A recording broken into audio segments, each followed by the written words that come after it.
Another year has gone by, and another reminder that women's accomplishments will always be made into a joke by insecure men. The key moment in Barbie is when she goes from perfect beauty to bad breath, cellulite, and flat feet. Or what casting directors call character actor. Because we just can't have nice things. I think we all just watched Taylor Swift enter her villain era. Movies are having a definite woke problem with regards to women in that they just don't seem to know what to do with us. Women can't be strong or smart or skilled because they buckle down and put in the work. They're skilled or smart or strong to beat the audience over the head with how great that character is simply because she's a woman. And that's not how that works. Don't get me wrong, I love women. I know many women, including myself. And simply being a woman doesn't make you great in the same way that simply being a man doesn't make you great. It's what you do that defines your greatness. And yes, women overcoming obstacles that we face that men typically don't is important to point out. But there's this incredible storytelling element that is clearly becoming a dirty word amongst filmmakers, known as subtext. Did Elle Woods stare off into the middle distance and lament about how no one would take her seriously because she's a fashion-loving, pink-wearing, blonde romantic at heart, but golly gee whiz, she was gonna show them? No! We saw it all through creative writing and dialogue. Chutney, why is it that Tracy Marcinko's curls were ruined when she got hosed down? Because they got wet? Exactly. Because isn't it the first cardinal rule of perm maintenance that you're forbidden to wet your hair for at least 24 hours after getting a perm, at the risk of deactivating the ammonium thioglycolate? Elle Woods doesn't feel the need to stop loving fashion or really anything typically seen as, quote, feminine in order to achieve her goals. And Legally Blonde has probably been the only movie since Barbie to come out to remind women that you can like anything that you want, even things typically considered girly, and you can still be taken seriously. But another film came out in 2001, the same year as Legally Blonde, that really didn't get the recognition it deserved for being a feminist film. And that is The Lord of the Rings. Hear me out. Patriarchy hurts women and men. It was a very clear point made in Barbie, and the main reason for that is due to toxic masculinity. And this is where it is important to listen to what I am telling you. Masculinity is not inherently toxic. Can we all agree on that? That is not what I am saying. I am not saying that masculinity is toxic. You need to listen. But the stereotypical associations of masculinity to be aggressive, dominating, and violent, especially towards women, that is toxic masculinity. Telling men that they can't cry or show any emotion other than anger, that is toxic masculinity. The insinuation that men showing affection to other men is gay, that is toxic masculinity. And homophobic. In fact, a lot of homophobia is based in toxic masculinity. The idea that men can only be hypermasculine and anything less than that is a slippery slope right into gay town. Which, why wouldn't you want to visit gay town? It's amazing. Because being a gay man is basically the same as being a woman in toxic masculinity. You are seen as lesser and you will be treated as such. And some of you may be asking, is there such a thing as toxic femininity? And yes, there is. But it derives from the pressures of toxic masculinity. Caring for others to the detriment of oneself, which is something we see in people who are chronic people pleasers. Being passive, submissive, obedient, and trying to fit into a role to support the toxic masculine. This can also be seen by women who put other women down, or try to force them into a role that they themselves have, even if that role doesn't make them happy. We see this the most often in religion, because most every single religion places the man first, with women being told it is their role to serve the man in their life, be it their father or their husband. The idea of putting a woman in her place. And this is maintained by women through the mentality of, if I had to suffer through this, then so do you. What did I say in my Barbie video? Crabs in a fucking barrel. And if one does get to the top, there's usually a man waiting up there to knock you right back in. Oppenheimer is based on a 721-page Pulitzer Prize-winning book about the Manhattan Project.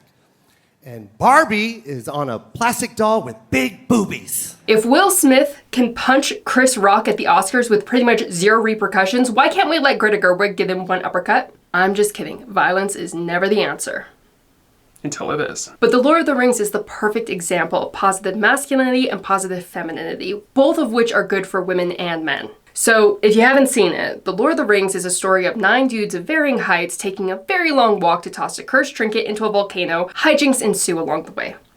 Also, a dude dies, but that dude dies a lot. And his little brother is cool, so nobody really cares. Also, I'm going off of the extended films, not the books, because we will be here all day. And don't even get me started on those other bits. I may be long-winded, but even I know when to stop to breathe. These films are just dripping with love. And I'm not talking about the obvious love Peter Jackson had for his work before the studios sucked out his soul. I'm talking about all the love these characters have for each other. Friendship, camaraderie, looking out for one another. Hell, even Elrond shows positive masculinity by not tossing Isildur's ass into that volcano. Though, if there was ever a moment to sucker punch a dude into some lava, that was it. Starting with the hobbits, who are good-natured and clearly easygoing, but stand up for each other and show bravery when needed. Also, let's just go ahead and give it up for Samwise Gamgee, the obvious hero of this story. It's just something Gandalf said. What did he say? Don't you lose him, Samwise Gamgee.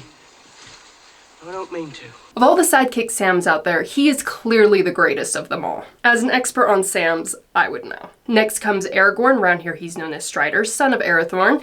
A bit rough around the edges, but never violent for the sake of violence. He protects, he attacks, he gives hobbits tasty snacks. This is a man dripping with self-assured masculinity who also sings soft love stories in the night. In Rivendell, we meet Gimli McSmarkybeard and Legolas Memeface, along with Boromir, lover of hobbits and coveter of rings. And here we are also reunited with Gandalf, who seems overly grumpy, but as everyone's standing grandfather figure, he kinda has the right to be. When people start to approach old age, they can tend to start to be looked over, but Gandalf continues to fight alongside the other characters, garners respect in all corners of Middle-earth, and will easily trick anyone who sees him as nothing more than an old man. But he is wise in his counsel and always knows just what to say to give strength to his companions. This wizard is one of the most powerful characters in this story, and yet sometimes I think that the words he gives to the other characters is greater than any sword or magic. Films lately have taken to writing cheeky one-liners and comedically timed zingers versus heartfelt, emotionally charged scenes, which are sometimes accused of being melodramatic. Because sincerity apparently isn't cool anymore. And yet, do you know what has endured? I wish the ring had never come to me.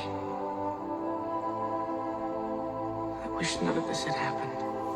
So do all who live to see such times, but that is not for them to decide. All we have to decide is what to do with the time that is given to us. In the mines, the Fellowship fight side by side to ensure their survival, and there's no shame when they mourn Gandalf after he seemingly falls to his death, fighting the Balrog like a badass. Because it's okay to show that you care. The only reason Aragorn, I guess I'm the captain of this ship now, son of Arathorn, tells them that they need to get up is because they're still in danger. But once safely in Lothlorien, they all have a chance to grieve. And it's in Lothlorien that we meet Galadriel and Celeborn and get our first iteration of she's everything, he's just a Ken. Barbie has a great day every day, but Ken only has a great day if Barbie looks at him. Not the frequent character in these films, but every time Galadriel is on screen, we get the very real sense of how powerful and respected a character in this world she is. And even though she and Frodo have very little screen time together, they are clearly linked throughout the story as ring bearers.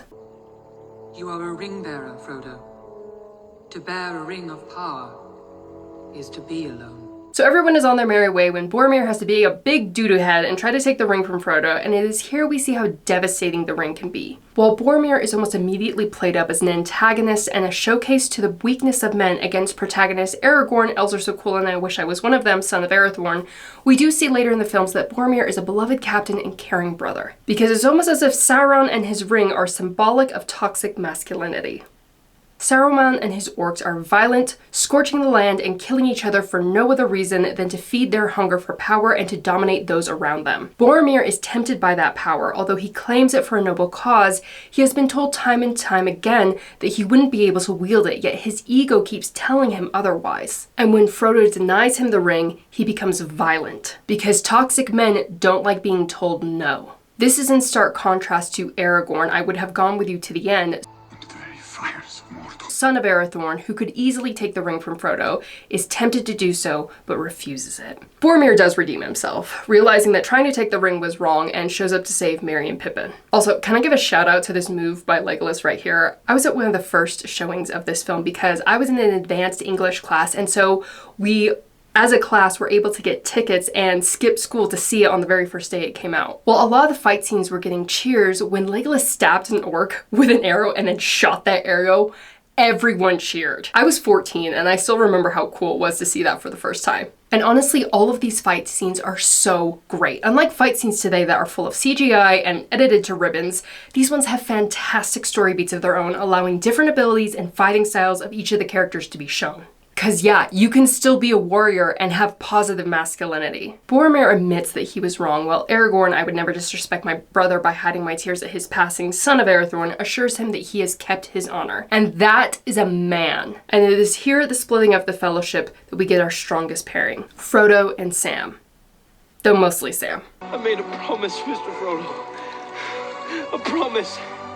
Don't you leave him, Samwise Gamgee. And I don't mean to.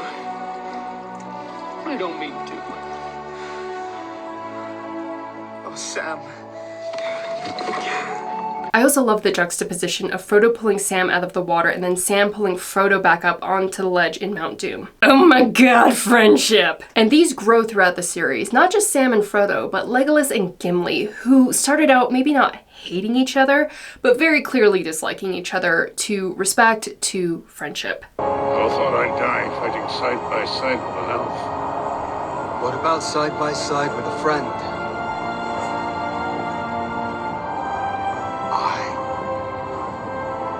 I could do that. On to the Two Towers, and we meet our badass lady. I know your face.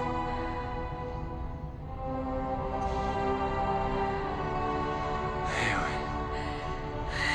Now, I will admit, I didn't really like Éowyn's character when I first watched The Two Towers. I felt that her character was much stronger in Return of the King. I think that has more to do with her crushing on a dude who isn't available. But now as an adult, I get it. She is a strong woman in a patriarchal society who refuses to be a damsel in distress, even though that's how her uncle and brother see her. She's got this guy called Grima Wormtongue creeping on her while she tries to support her uncle. And then here comes Aragorn, I drink respect women protein shakes for breakfast, son of Arathorn, and she isn't supposed to fall head over heels for him? Like, girl, I'd be crushing too. But this shows that Grima, who is a servant of Saruman and thus ultimately Sauron, is the toxic masculine by lusting after Éowyn, who clearly despises him. This is again opposed by Aragorn, I'm such a gentleman, I will eat your disgusting soup, son of Arathorn, who is always kind and respectful to Éowyn, even though he does not return her affections. And then the Battle of Helm's Deep happens, and I'm sorry, but this is bullshit. I'm to be sent with the women into the caves. That is an honorable charge. To mind the children, to find food and bedding when the men return. Contrary to what movies will have you believe, women have been far more present in battles throughout history, especially when it came to siege warfare. Often it was the wives and daughters who were left to, quote, hold down the fort when the fathers and older sons of the household were going off to war, so they would be responsible for the defense of the property. When there was an attack on a fortress or castle, women were not huddled away hiding. They were running water and weapons and messages and oftentimes taking up arms and fighting themselves. That's why it's actually not ridiculous for Éowyn to be insisting she be allowed to fight. This is an all hands on deck situation, and you'd rather have the untrained hand of a young boy than a woman who clearly knows how to handle a sword. This is probably the most misogynistic part of these films, and what's sad is there were even shots of Éowyn fighting a group of Uruk-hai who infiltrate the Glittering Caves during the battle and single-handedly defeating them, which would have been such a great precursor to her fighting and defeating the Witch King. But it was cut for time. Jackson could leave in the scenes of Merry and Pippin drinking Instaglow in the forest, but couldn't leave Éowyn's badassery. Look, I am not saying that these films are perfect, okay? There's problems. There's some serious problems. And I am honestly looking forward to when women are accurately portrayed in siege battles in film. The opening of The Return of the King is another example of toxic masculinity when Smeagol is tempted by the ring to the point of killing his best friend and cousin, Deagle. Because again, men exhibiting toxic masculinity do not like to be told no.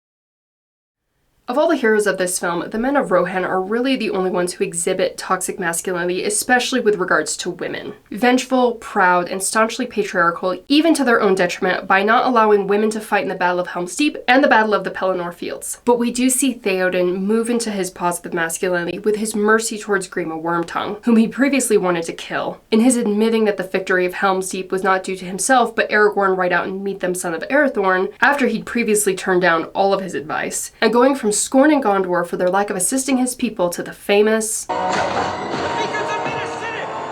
The beacons are lit! Gun knuckles parade!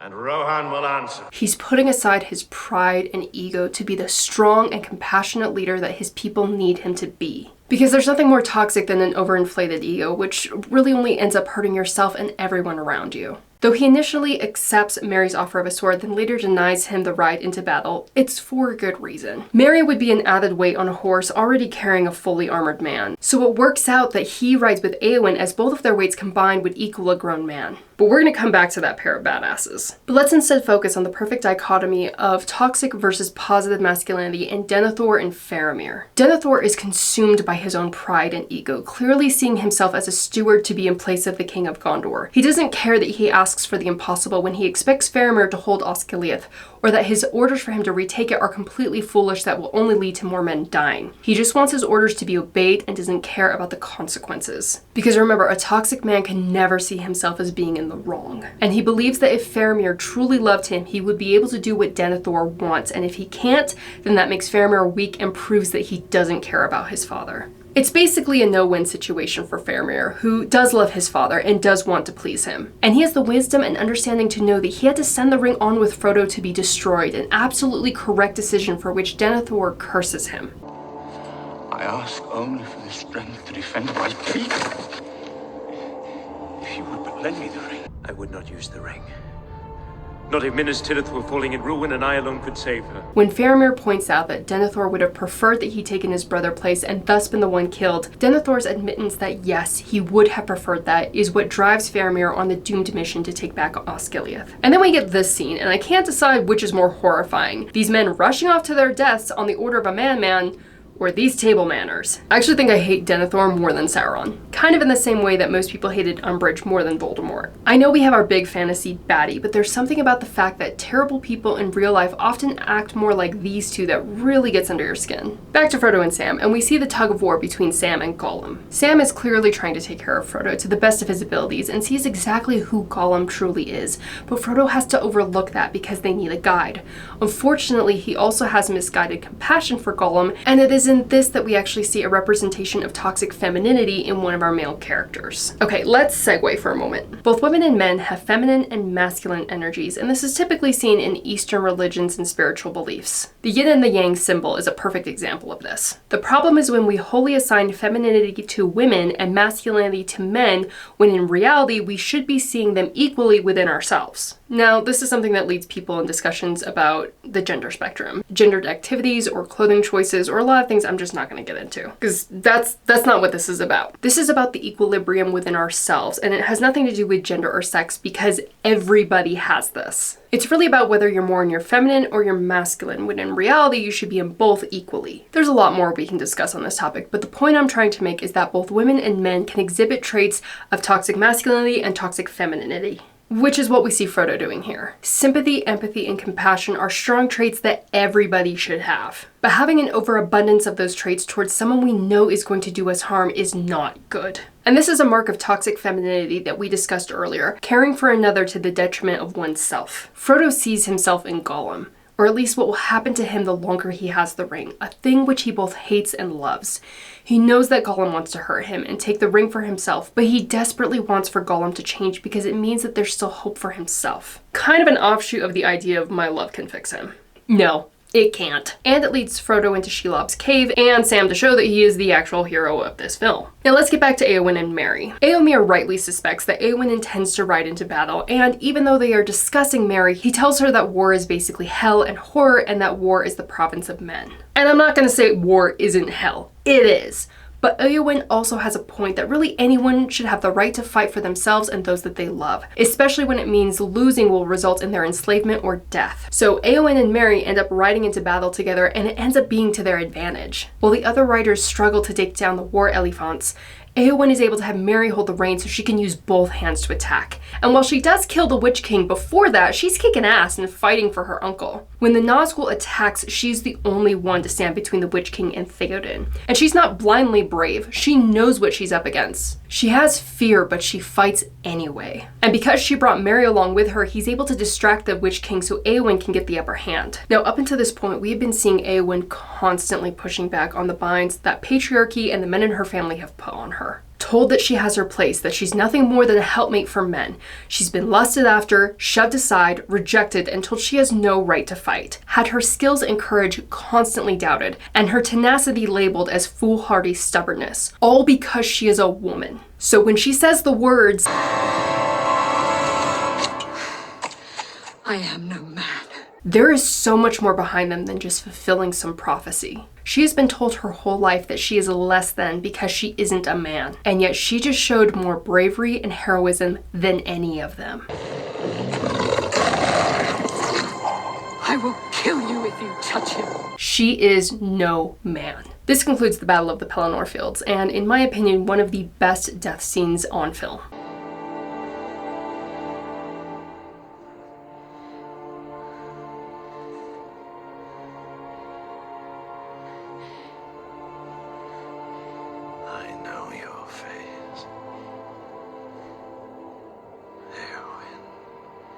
Theoden makes the typical dramatic speech of being with his ancestors in death, staring off into the distance as he does so. And it's here that we would normally see the character drift off. But then he looks back to Éowyn, saying her name one last time. And maybe he says it in fear or just in the realization that he doesn't want to leave her alone. But that one extra moment shows that death is not this honorable slide into oblivion. It's being separated from those you love and thrust into the unknown.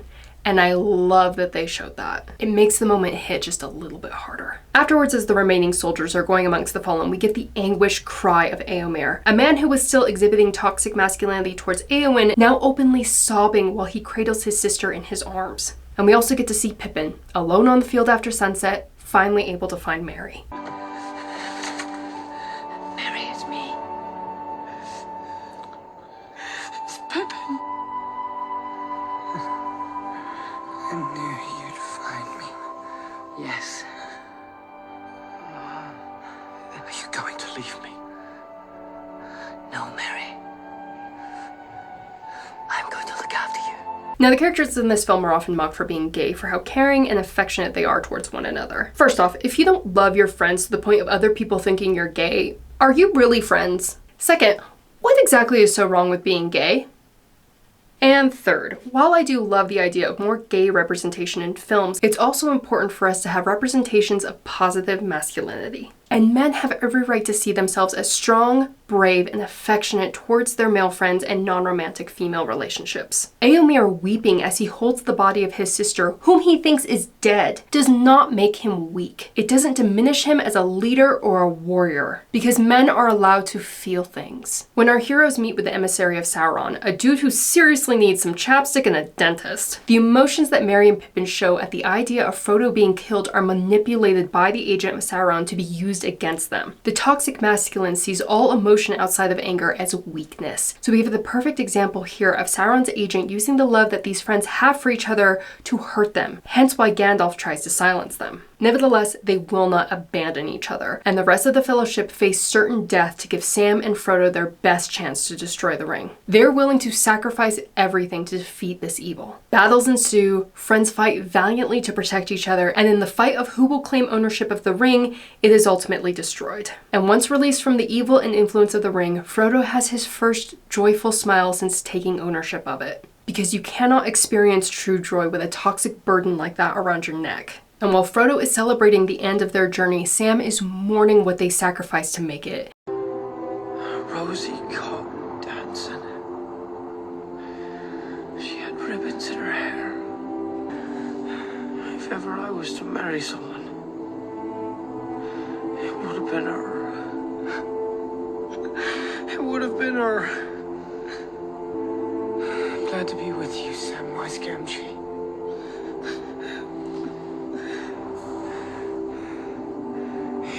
end of all things. It's the only moment in these films that Sam thinks about himself, and it rips my heart out every single time. Our heroes were successful because they loved and cared about each other, and they were all man enough to show it. Because through all of the fear and pain and torment they endured, if they weren't willing to show their friends how they truly felt about each other, how would they have had the strength to make it through? Men are truly men when they are lifting each other up and showing care and compassion for those around them, putting aside their pride and ego to help one another. Men are never weak for showing love and compassion. In fact, it's exactly what makes them strong. The film then goes on to end for about 15 minutes, which some people hate, but I always felt was appropriate considering all the plot lines that need to be tied up. If anything, I would have liked to have seen way more of Éowyn and Faramir's relationship, but that's just me. And while there's so much importance with regards to Aragorn, let me sing you the song of my people, son of Arathorn, saying to the hobbits, You bow to no one. I always found this moment to be much more meaningful.